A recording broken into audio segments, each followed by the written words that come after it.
a Luzes, Vicente, para poder compartilhar com vocês dentro dos nossos estudos, nossas pesquisas, do nosso trabalho, dentro da psicologia, dentro do espiritismo. E a propósito do título da palestra, eu essa semana li uma frase na internet que dizia assim: Jesus, o maior psicólogo de todos os tempos. Eu fiquei me perguntando a mim mesmo se Jesus era realmente um psicólogo. Será que ele fazia terapia? Atendia as pessoas? Os profissionais da psicologia, quando atendem o seu paciente, eles sempre procuram, dentro de qualquer abordagem psicológica, sempre procuram descobrir o que está inconsciente na pessoa. O que na verdade a incomoda e a faz sofrer. Alô?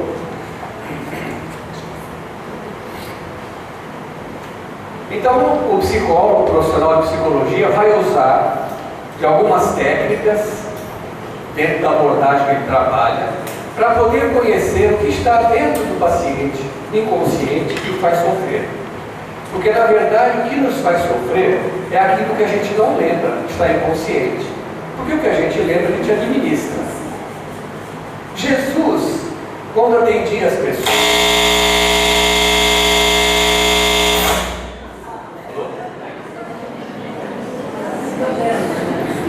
Isso é para acordar vocês.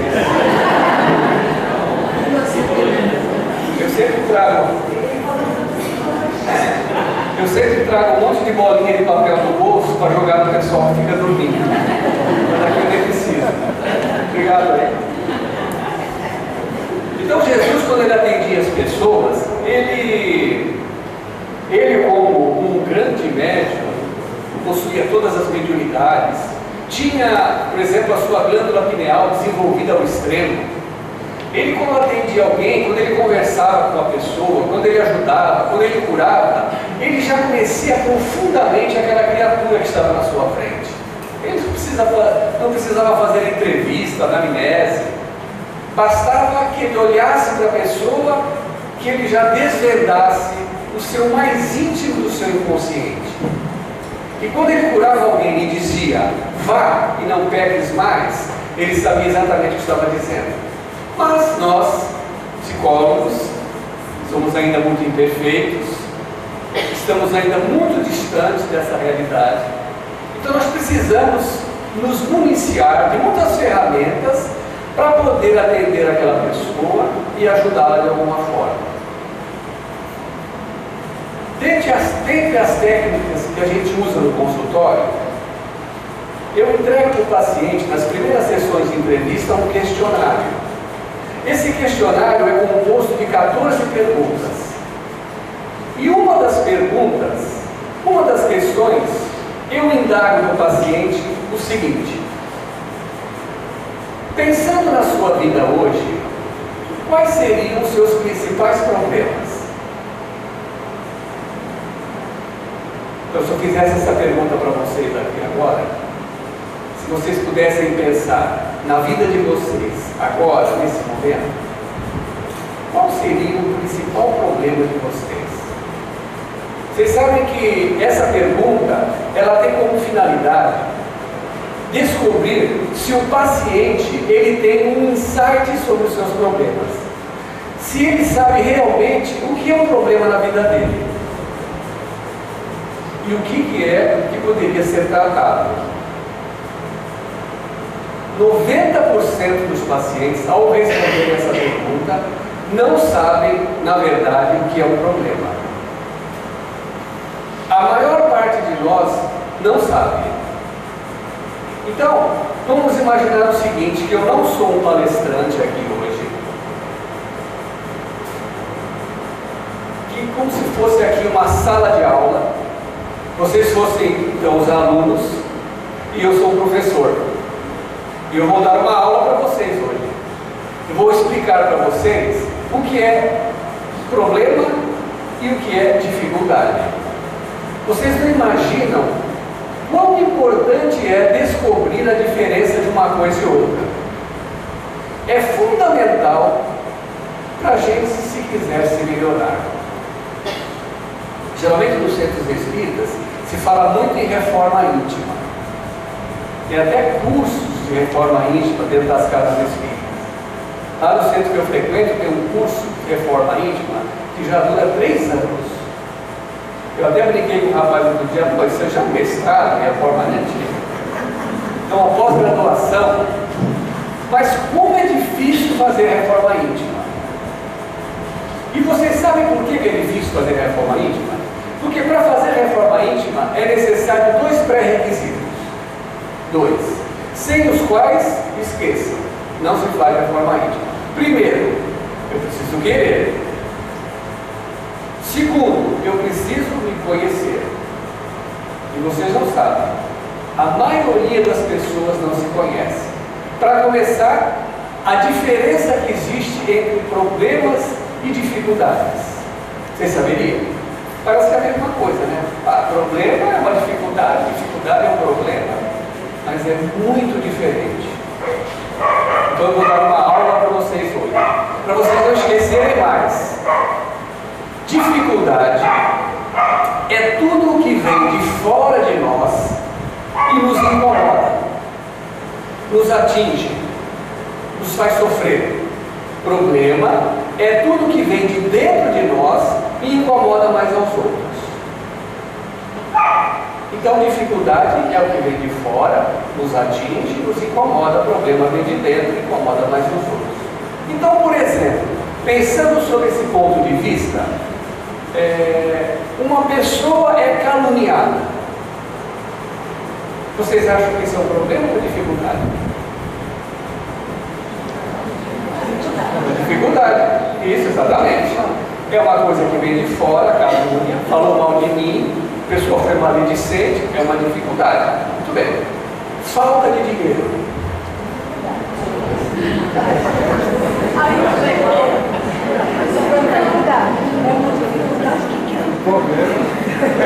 É uma dificuldade que dá um problema. Falta de dinheiro é uma dificuldade. Acertaram. Porque é uma situação externa. Está fora de nós, nos incomoda. E muito. Muito bem. Vamos imaginar que vocês trabalhassem numa empresa e nessa empresa vocês são mandados embora. São despedidos. De repente se vê na rua, sem trabalhar, desempregados, tentar família. Isso é um problema ou uma dificuldade? Dificuldade, certo? É uma situação externa. Muito bem. Tem pessoas que não conseguem, não têm habilidade para mexer em computador. Não quero nem saber disso, vai ser muito complicado. Isso é um problema ou uma dificuldade? Dificuldade. Isso mesmo, é uma situação externa. Uma enfermidade, uma patologia, uma doença que surgiu. Vocês acham que é um problema ou uma dificuldade? Doença tem.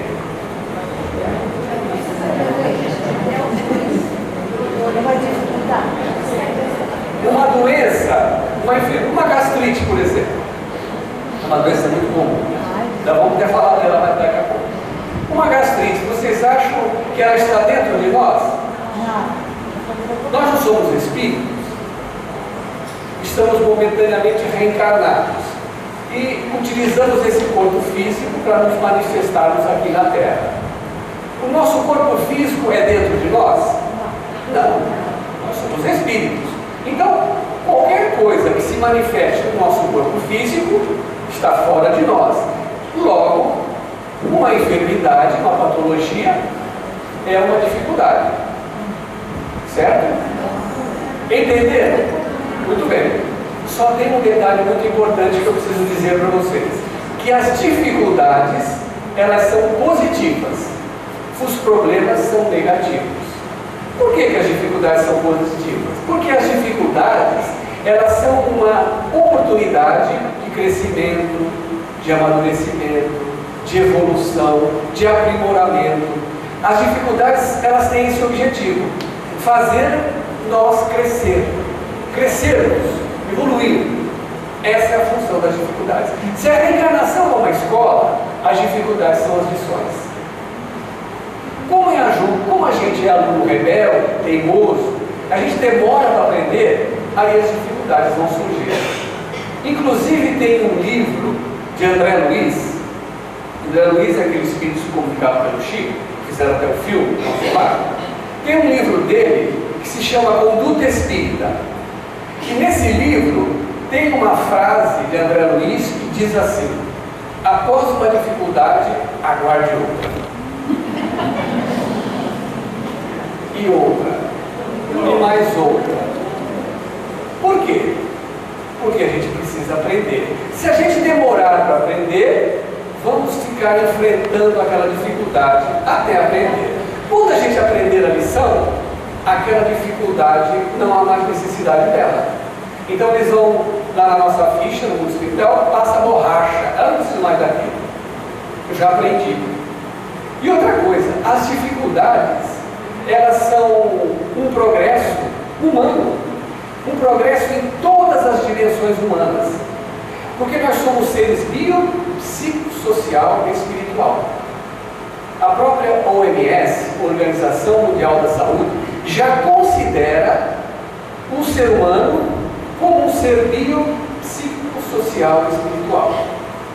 Ou seja, nós temos uma dimensão biológica, que é o nosso corpo, temos uma dimensão emocional, afetiva, temos uma dimensão intelectual, uma dimensão social, nossa rede de amigos, de colegas, familiares. Então, evoluir significa crescer em todas essas dimensões. Porque, vejam bem, se nós nos desenvolvermos somente intelectualmente e não nos preocuparmos, por exemplo, com o nosso desenvolvimento afetivo, social, emocional, nós não vamos evoluir plenamente. Então é muito comum nós encontrarmos pessoas muito inteligentes, letradas, fizeram um doutorado, mestrado, são portadores de vários títulos acadêmicos, mas possuem uma tremenda dificuldade de se relacionar com o outro. Por outro lado, existem pessoas que gostam muito de fazer esportes, correr, têm um corpo, como diz, sarado, uma saúde perfeita, mas são pessoas muitas vezes distantes da realidade espiritual, são pessoas às vezes muito egoístas, não se preocupam com o próximo. Então, crescer, evoluir, é crescer em todas as dimensões. A nossa vida, pessoal, é como se fosse assim, um edifício. O edifício, ele é sustentado por várias colunas. Se você pegar uma daquelas colunas e tirar, o edifício pode ruir. Você tem que interditar o edifício. A nossa vida é composta dessas colunas que sustentam o nosso psiquismo. Se alguma dessas colunas não estiver bem, se nós não nos preocuparmos com ela, nós podemos então fazer com que a nossa vida não supra plenamente. Então as dificuldades, elas têm essa finalidade. Todas as facilidades que nós temos nos dias de hoje, o avanço da medicina, da tecnologia, o avanço da informática, das comunicações, o avanço da ciência, dos psicofármacos, dos remédios que nos ajudam a viver sem exageros. Todos esses avanços existem, por quê? Porque nós enfrentamos muitas dificuldades no passado. Por exemplo, hoje em dia, lavar roupa é uma coisa muito simples. Hoje até uma criança de 10 anos sabe lavar roupa. Você pega aquele monte de roupa, põe na máquina, daí uma hora mais ou menos, a roupa já é entregue para você limpa e quase seca. Mas nem sempre foi assim. A minha avó, ela nasceu na cidade de Veneza no ano de 1895. Ela veio para o Brasil no ano de 1910, em 15 anos. Foi morar numa cidade do interior, chamada Igarapá. E lá ela conheceu meu avô, que era 10 anos mais velho. Casaram. Tiveram 12 filhos. E eu me lembro, muitas vezes, da minha avó contar as histórias da época em que ela vivia, no início do século, numa cidade no interior de São Paulo. As dificuldades, falta de recursos. E eu me lembro da minha avó contando como era lavar roupa. Ela tinha que pegar aquela lata de 20 litros, colocava na lata banha, cinza, soda cáustica, e ela fabricava o sabão, cozinhava o sabão no quintal, numa fogueira improvisada. Depois que o sabão estivesse pronto, ela ia lavar a roupa e tinha que ser na mão. Ela dizia que era um dia inteiro lavando roupa. Era um dia dedicado a lavar a roupa. E depois ela tinha que fazer uma coisa que o pessoal mais jovem aqui não se lembra, nem sabe o que é. Ela quarava a roupa. Ela colocava a roupa no quarador. O pessoal mais antigo sabe o que é isso. Quarar a roupa, você tem que ensaboar a roupa, esfregar, depois você coloca a roupa no quarador, que é debaixo do sol. A roupa tem que ser colocada ali ainda ensaboada, porque a roupa tinha que pegar sol, porque senão o branco ficava amarelado. E as roupas coloridas perdiam as cores, ficavam esmaecidas. Então ela ficava um tempo no sol, depois a roupa era recolhida, levada então lá para o tanque, onde ela era enxaguada e depois era pendurada no varal. Até bem pouco tempo atrás tinha aquele anil, né? Lembra do anil? Mas hoje em dia não precisa mais parar a roupa. Por quê? Porque eles deram um jeito, a química moderna, e colocaram o sol dentro do sabão. Porque o Homo Progress, estou fazendo propaganda, o Homo Cores, ele já faz isso para você. Ele já deixa sua roupa branquinha, limpinha, cheirosa. Depois você pega aquela roupa, muitas delas nem precisam passar, você já coloca ela no seu guarda-roupa. Mas essas facilidades que a dona de casa moderna tem hoje, elas existem por causa das dificuldades. Vocês imaginam, vocês devem se lembrar muito bem, como era difícil viver na Idade Média? Vocês se lembram? Olha, um monte de paciente meu já se lembrou, não era fácil. Viver naquela época era difícil. Você sabe que esse romantismo que aparece nos filmes a respeito da Idade Média é só nos filmes, porque não era nada disso.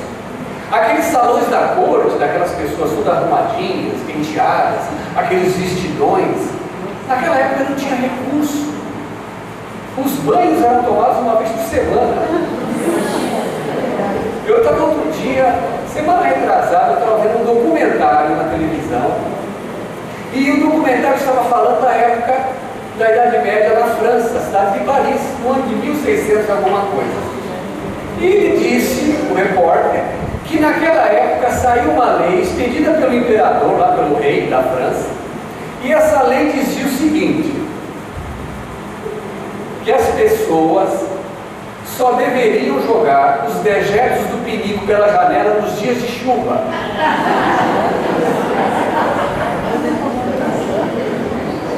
Porque vocês imaginam como que era naquela época, não tinha rede de esgoto, não tinha lá um vaso sanitário que você só aperta o botãozinho e a descarga já leva tudo embora.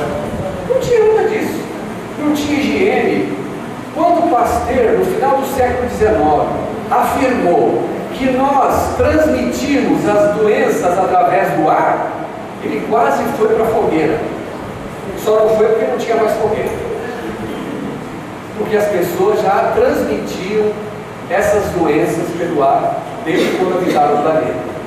Quando apareciam aquelas febres amarelas, peste bubônica, influenza espanhola, naquela época, a Idade Média, as pessoas morriam porque não tinha recurso nenhum da medicina, da farmacologia. Mas hoje não. Hoje é muito fácil. Hoje é fácil porque nós enfrentamos dificuldades. Então vocês percebem que as dificuldades, elas são assim como se fossem alarmes que tocam na nossa vida. chamando a atenção da gente para aquela situação. O que é que nós precisamos mudar na nossa vida? O que nós precisamos parar de fazer? O que nós precisamos voltar a fazer? O que nós estamos fazendo de errado para soar aquele alarme? Mas o que é que a gente faz? Desliga o alarme. A gente faz isso. Imagine, por exemplo, nós estávamos falando da gastrite. Imagine que de repente você começa com um desconforto abdominal, uma azia, uma digestão, uma dor no estômago. Aí você toma um comprimidinho e melhora. Aí na semana seguinte você novamente com aquela situação, você toma um remédio e melhora. Até que você resolve ir ao médico. O médico faz alguns exames clínicos e pede para você fazer uma endoscopia. Aí você vai fazer a endoscopia e o resultado da endoscopia, você está com gastrite. O médico mostra para você, olha a parede do seu estômago aqui. Você precisa tomar o omeprazol. Existem 3 tipos de gastrite. Existe a gastrite provocada por ingestão de bebidas, drogas, medicamentos. Existe a gastrite provocada por ingestão de alimentos inadequados, frituras, gorduras. Existe a gastrite nervosa, que é 90% das gastrites são nervosas. Essa gastrite nervosa, o que é?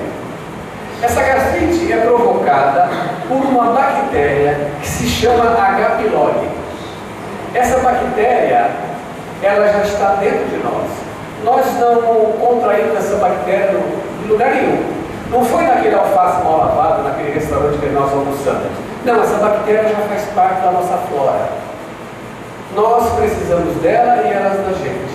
Nós convivemos harmoniosamente, mas por algum motivo, essa bactéria, ela começa a se multiplicar desordenadamente. Começa a se multiplicar e ela começa a atacar a parede do estômago. E aí, o médico receita o omeprazol. E o omeprazol funciona como se fosse assim uma película protetora na parede do seu estômago, impedindo que a bactéria provoque então aquelas ulcerações, que pode acabar virando uma úlcera. Mas vocês concordam que isso é um método paliativo? Por que essa bactéria começou a se multiplicar desse jeito? O que aconteceu? O nosso sistema imunológico. Nosso sistema imunológico é o sistema do nosso organismo que mais gasta energia. Estresse, ansiedade, irritabilidade, mágoa, raiva, pessoa que não esquece, que não perdoa, descontrola o seu sistema imunológico. Quando descontrola o sistema imunológico, aonde for a parte sensível do meu organismo, vai surgir então uma enfermidade, uma patologia. Então, se for aqui, vai ser a gastrite, ou a enxaqueca, ou um problema de pele, uma psoríase, ou um problema circulatório, respiratório, aonde for o nosso ponto fraco. Então, quando surge a enfermidade, é como se começasse então a soar o alarme. O que eu faço? Desligo o alarme e tomo o omeprazol. Nós não damos a atenção necessária para aquele alarme que está tocando. Imagine que vocês trabalhassem no 10º andar do edifício. Estivesse lá sentado na mesa, trabalhando tranquilamente, e de repente começasse a soar o alarme de incêndio. Aí vocês rapidamente iriam sair dali da sala, descer pela porta de incêndio, pela escada de incêndio, e sair o mais rápido possível do prédio. Não iam fazer isso? Ou vocês iam ficar sentados na mesa e desligar o alarme? Não. Mas nós fazemos isso na nossa vida. Frequentemente, desligamos o alarme. Aí adoecemos. Ficamos enfermos. Aí vamos ao médico e queremos que ele nos cure. Aí dizemos para ele assim: doutor, eu queria que o senhor me curasse para que eu possa voltar a ser feliz. Não, mas ao contrário, eu tenho que ser feliz para poder me curar. E as pessoas estão se enfermizando tanto porque estão infelizes. porque não estão dando a devida atenção para aquelas situações da vida que estão ali para nos ensinar. E ficamos desligando o alarme todos os dias. Entendendo o que é dificuldade? Não tem dúvida. Olha, prestem atenção que vai cair na prova. Muito bem, vamos então agora falar dos problemas. Porque os problemas é que são os problemas. O que vocês acham que são problemas que estão dentro de nós e que muitas vezes se incomodam mais aos outros?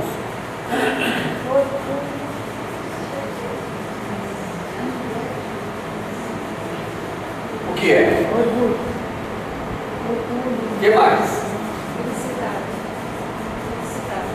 Entendi. Felicidade. Não, felicidade é um problema? Egoísmo.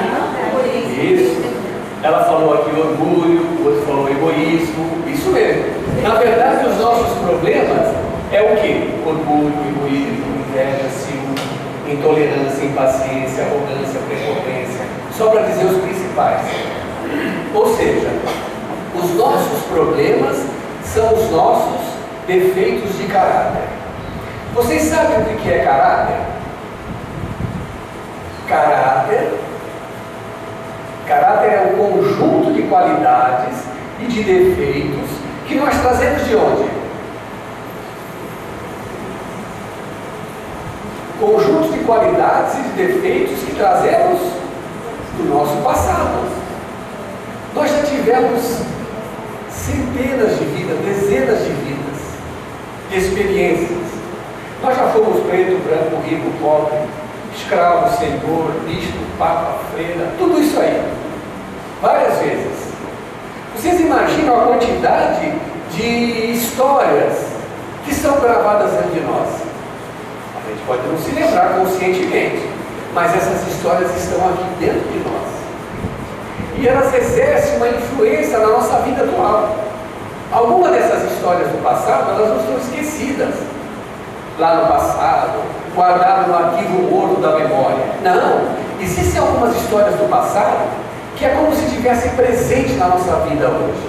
Algumas histórias, alguns personagens, algumas situações que a gente viveu no passado que não ficou bem resolvida, está presente. Mas não na forma de lembrança, mas na forma de sintomas. Então muitas vezes é uma depressão, uma tristeza, uma raiva, uma ansiedade, uma síndrome do pânico. Essas histórias estão presentes na nossa vida hoje dessa forma. O nosso caráter, esse conjunto de qualidades e defeitos, nós trazemos dessas histórias. O egoísmo, o orgulho, a vaidade, o ciúme, inclusive as qualidades, também trazemos do passado. E eu vou fazer agora uma revelação para vocês. Todos esses defeitos de caráter que eu citei, vou falar de novo: orgulho, egoísmo, inveja, ciúme, arrogância, prepotência, vaidade, todos esses defeitos de caráter nós possuímos. Não tem ninguém aqui, nem encarnado no planeta, que não seja orgulhoso, invejoso, egoísta, arrogante, prepotente. Ninguém. Então vocês não precisam nem ficar preocupados pensando se são egoístas ou não, que são. Também são. O nosso desafio é sabermos o quanto somos. Lembra que eu falei para vocês no início sobre conhecer a si mesmo? É sabermos o quanto somos egoístas, o quanto somos orgulhosos e assim por diante. Descobrimos o nível, a intensidade desses traços negativos de caráter. Porque só assim nós vamos conseguir nos modificar. E na verdade são esses traços de caráter negativo que nos fazem sofrer, não são as dificuldades. Às vezes nós temos dificuldade para reconhecer que somos egoístas, que sentimos raiva. Eu me lembro que tinha uma paciente que eu atendi, uma moça jovem, uns 40 e poucos anos, era espírita, frequentava o centro, aplicava passa no centro, atendia as pessoas, era militante dentro do centro espírita. uma trabalhadora. E aí nós estávamos conversando sobre esse assunto, e eu disse a ela assim, mas isso aí é raiva. Ela falou, não, eu não sinto raiva. Não sei, isso é raiva. Não é raiva. Não é raiva. Todo mundo sente, não, eu não sinto raiva. Ela falou assim, às vezes eu fico magoada. Eu costumo dizer que mágoa é raiva de espírita. Fico triste, fico aborrecida, chateada, mas raiva eu não sinto. Sente, todo mundo sente raiva. Não, não sinto. Não sente, não sinto. Eu sei que ela saiu do consultório aquele dia com raiva de mim. Fiquei embora. Na semana seguinte ela voltou. Entrou na minha sala com o semblante carregado. Parecia que estava enfesada. Sentou na poltrona. E aí, tudo bem? Ela falou, não. E a semana foi boa? Péssima. Aí eu perguntei, né, mas o que aconteceu? Né? Ela falou assim, descobri que sou um poço de raiva. Falei, graças a Deus, autoconsciência. Eu falei para ela assim, mas você acha que é ruim sentir raiva? Meu Deus do céu, é horrível. Como que eu vou atender as pessoas lá no centro? Como que eu vou dar paz sabendo que eu sinto raiva? Eu falei, mas raiva é um sentimento comum. É um sentimento nosso, humano. Nós podemos sentir raiva, estamos autorizados, né? Estou dando para vocês. Nós estamos autorizados a sentir raiva. Por quê? Porque somos imperfeitos. Se Deus quisesse que nós não sentíssemos raiva, Ele teria nos criado que nem um robô, certinho, perfeitinho. Nós não íamos ficar com raiva, não íamos magoar ninguém, não ia ficar aborrecido. Mas Ele nos fez perfectíveis para nos tornarmos perfeitos. Mas não somos. Aí às vezes a gente acha que é. Não somos. Então podemos sentir raiva. Eu disse, mas é muito ruim. Eu disse, olha, disse para ela, arrematando. Pior que sentir raiva, disse a ela, é sentir não saber. Não, magoada. Mágoa é raiva. Não se iludam. Mágoa é o mesmo sentimento. É como se fosse assim, pessoal. Ódio, muita raiva. Mágoa, pouca raiva.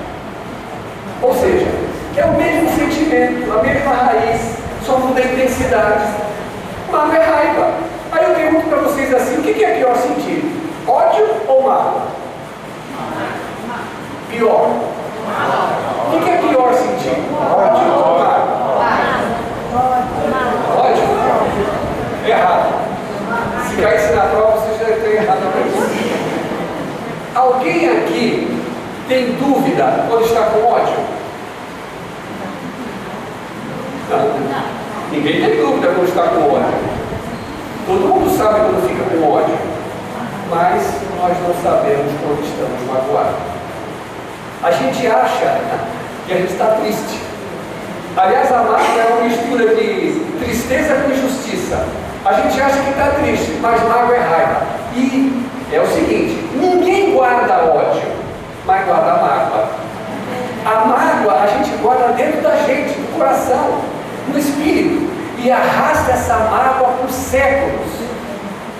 Às vezes essa mágoa que eu estou guardando aqui, ela vai desaguar numa experiência, numa reencarnatória 300 anos à frente.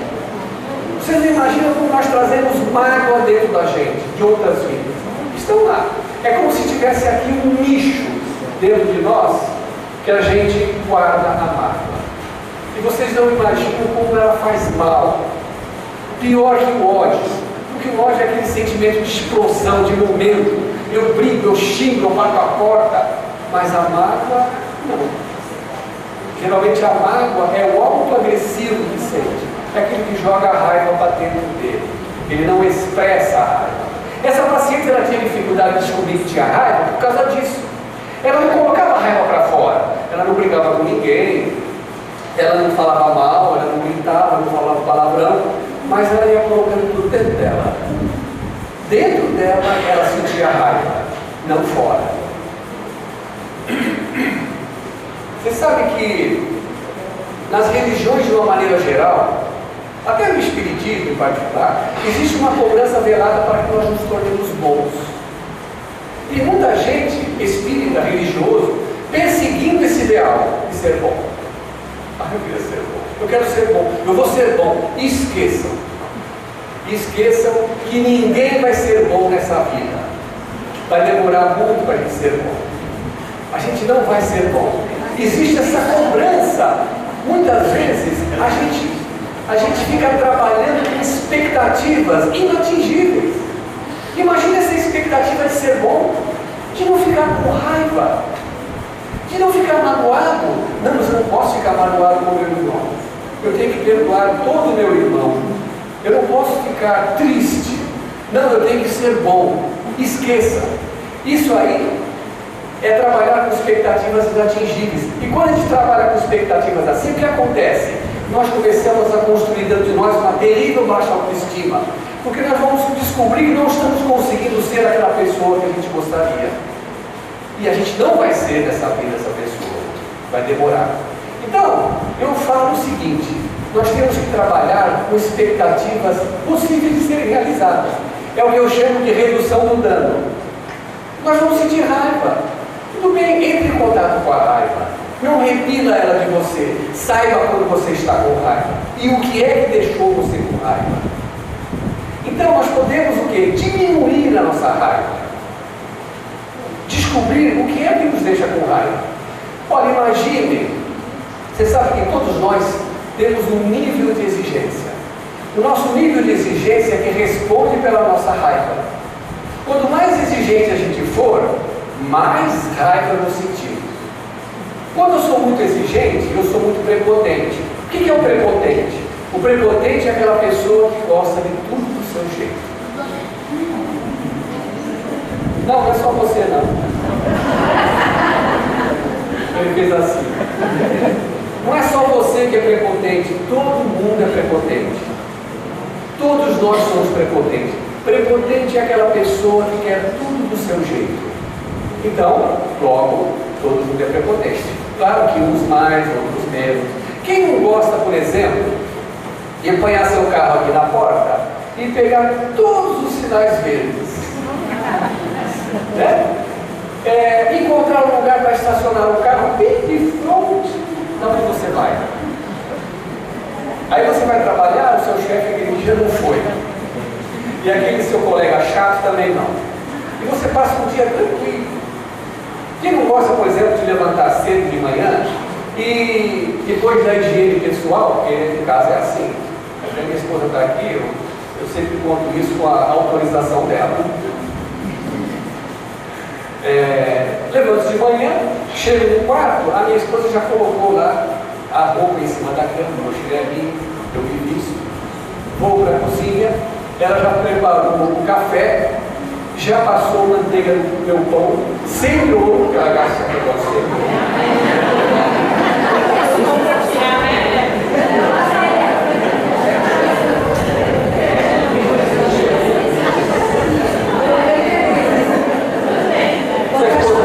Não, um colega, um amigo meu, a esposa põe a roupa. Olha, vocês estão rindo, depois eu conversei com ela. Ela vai ensinar como que se faz isso. Você, olha, as mulheres, os seus maridos não vão ficar com raiva. Então você vai trabalhar, tudo tranquilo, pega os sinais verdes. Poxa, você está tranquilo. Você não vai ficar com raiva. Por quê? Porque você não foi contrariado. Mas basta um sinal demorar um pouco para abrir. Um sinal demorar um pouco para abrir. Um motoqueiro cortar a sua frente. Pronto, já vão ficar com raiva. Por quê? Porque fui contrariado. Então é aquela pessoa que falou mal de mim, aquela situação que não aconteceu do jeito que eu queria, vou ficar com raiva. Então, o que nós temos que fazer? Eu não vou deixar de sentir raiva nessa vida. Mas eu posso diminuir a minha raiva, diminuindo a minha prepotência. Então vamos imaginar que nós estivéssemos aqui do nosso lado, hipoteticamente, vamos imaginar essa situação. Tivéssemos aqui do nosso lado uma escala numérica de 0 a 10. E cada um teria uma escala do seu lado. E essa escala tem um ponteiro, e nesse ponteiro ele está indicando o nosso nível de exigência. Então ele está lá, o nosso nível de exigência. Cada um tem o seu. Vamos imaginar que o nosso nível de exigência é 8. Ó, 8. um nível de exigência alto. Pessoas que têm um nível de exigência 8, frequentemente ficam com raiva, irritado, aborrecido, chateado, nervoso. Pode ser que ele expresse isso, pode ser que não, mas ele vai ficar. Então, se o nosso nível de exigência é 8, o que nós podemos fazer? Baixar. Reduzir o dano. Então, se é 8, vamos trabalhar no sentido de que eu possa trazer esse ponteiro para o 7,5. Está ótimo. Depois a gente se esforça mais e tenta reduzir para 7,3. Mas é verdade. Se nós desencarnarmos nessa vida com 6,5, está ótimo. Por exemplo, a pessoa fuma um maço de cigarros por dia. Quer parar de fumar e não consegue. Sabe que faz mal? Fuma meio. Você fala mal dos outros, fala de manhã, à tarde você descansa. A língua. Isso é reduzir o dano. Ou seja, nós vamos fazer o que é possível fazer para nos melhorarmos. Por isso que a gente não consegue fazer reforma íntima. Porque nós estamos trabalhando com expectativas inatingíveis. Vamos nos sentir frustrados. Aí vamos abaixar a nossa autoestima. Aí surge um monte de patologias, como ela citou aqui, a depressão. A depressão é aquela pessoa que é do seu jeito e ela não sabe administrar a contrariedade. Aí ela fica com raiva interna, não é externa. O depressivo não briga com ninguém, ele briga com ele mesmo. Então, os nossos problemas, pessoal, são esses. São esses problemas que nós precisamos diminuir, não erradicar, porque é impossível nessa plataforma que nos encontramos. Mas é possível nós diminuirmos o nível da nossa arrogância, da nossa prepotência, da nossa vaidade. Vamos entrar em contato com tudo isso, conhecer de perto como somos de fato. Não vamos fazer igual aquela paciente, não, eu não sinto raiva. Sente! Não, eu não sou egoísta. Disse um paciente para mim, não, eu não sou egoísta. É egoísta. Nós somos egoístas. Não. O meu problema é o meu marido. O meu problema é meu filho. O meu problema é a minha sogra. A sogra tudo bem, não tem problema. Eu me lembro de uma paciente que chegou. É uma senhora de uns 50 e poucos anos, semblante triste, depressiva, sentou na minha frente, como sempre eu faço, pergunto, o que eu posso ajudar? Ela disse assim, doutor, eu gostaria que o senhor me ajudasse a ser feliz. Mas o que aconteceu? Meu marido. Não se assuste do marido. Meu marido. Mas o que é seu marido? Meu marido é uma pessoa terrível. Meu marido é uma pessoa autoritária, maldona, cruel, controladora. Eu estou vivendo com ele há 30 anos. E nesses 30 anos eu venho sofrendo com ele. Poxa, mas 30 anos. E agora ele aposentou? Piorou. Está aposentado? Eu estou, faz 20 anos. Mas eu não sou essa pessoa não. Isso é a cara depressiva dela.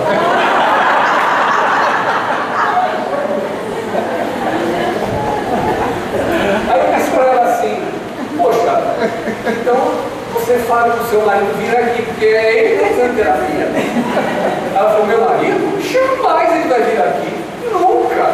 Jamais ele vai sentar nessa cadeira aqui e falar dele, falar dos problemas dele. Nem acha que tem problema. Então, disse para ela brincando. Disse para ela assim, então minha irmã, você procurou um profissional errado. Por quê? Você tinha que procurar um jagunço. Mandar matar seu marido. Aí eu descobri que eu fui na outra vida, eu fui jagunço. Na outra vida eu matava, agora eu estou tentando ajudar. Então nossos problemas é que nos fazem sofrer. Eu vou dar um exemplo para vocês. Imagine dois irmãos. Dois irmãos que foram criados pela mesma família, foram criados pelos pais, receberam a mesma educação, mesmos valores, tudo igual. Mas eles são muito diferentes, apesar de tudo.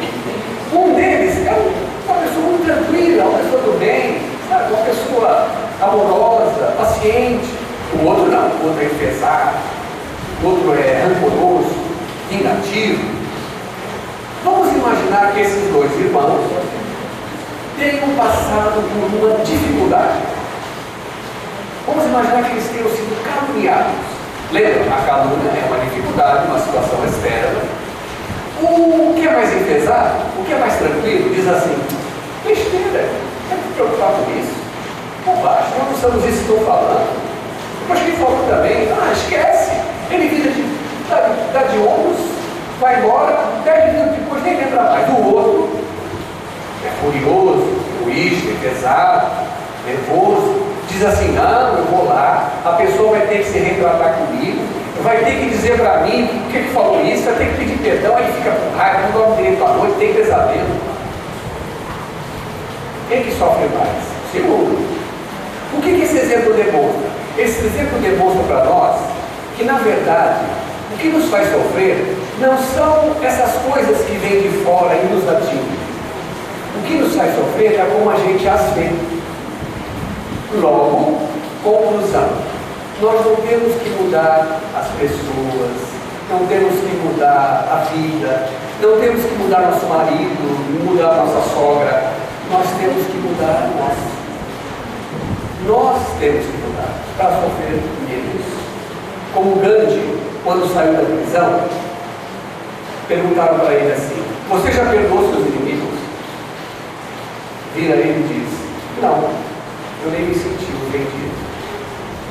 Então, pessoal, era essa a aula que eu queria dar para vocês hoje, para que vocês pudessem refletir sobre tudo isso, sobre essas questões que são vitais na nossa vida, se a gente quisesse melhorar, se a gente quisesse tornar uma pessoa melhor.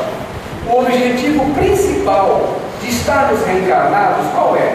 É nós nos melhorarmos como pessoa e aprendermos a conviver com o outro. Então, para finalizar, eu vou deixar para vocês uma receita. É a que a gente gosta muito de receita. Não tem uma receitinha aí? A gente vai no médico, o médico dá receita, a gente não gosta, procura outro médico. Então eu vou deixar para vocês uma receita da felicidade. E eu garanto para vocês que, se vocês seguirem essa receita, vocês vão ser felizes. Essa receita é composta de 4 ingredientes. Simples, fácil de encontrar. É só usar esses ingredientes de forma organizada que vocês vão se sentir muito felizes e vão curar qualquer doença na vida de vocês. E a receita é a seguinte: primeiro, transforme dificuldades da vida em oportunidades de crescimento. Segundo, seja branco e resignado, sem se sentir fraco ou fracassado. Terceiro, querer as coisas do nosso jeito nem sempre é possível, necessário ou inteligente. Quarto, quando nada der certo, perdão resolve tudo. Pela paciência, muito obrigado.